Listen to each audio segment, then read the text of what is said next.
नमस्कार. नमस्कार. आपलं नाव आणि पत्ता सांगा.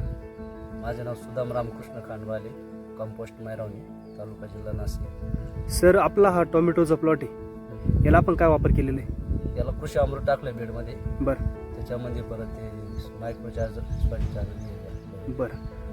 कृषी अमृत दिवसाचं झालेलं आहे, 13 दिवसाचा प्लॉट. 13 दिवसाचा. 13 दिवस. तर याचे काय रिझल्ट जाणवले आपल्याला? खूप म्हणजे ग्रोथही चांगली आणि ज्या मुळे जास्त येतात. बरं. तर इथेच आसपासवर केमिकलचे प्लॉट आहे, बरोबर? हो, हा एक 12 ते 13 दिवसाचाच प्लॉट आहे. तर त्या तुलनेत हा प्लॉट कसा वाटतो आपल्याला? एकदम उत्तम आहे. बरं. तर प्लॉटमध्ये जी काय डेव्हलपमेंट असेल किंवा जो काही फुटवा आहे, काय वाटते त्या संदर्भात आपल्याला? अगदी सुंदर आहे. दुसरं काही वापरायचे रासायनिक वापरायची गरज सुद्धा भासत म्हणजे फक्त Soil की बाकीचे जे काही प्लॉट आहे ते आसपासचे, नाही. त्यांची ग्रोथ पण एवढी नाही. याआधी पण आपण टोमॅटो केलेले, बरोबर? तर मरकूज नाही, काही नाही त्याच्यापासून. म्हणजे मरची जी काही समस्या आहे ती पण नाही. बाकीच्या शेतकऱ्यांना तुम्ही काय सांगू शकता?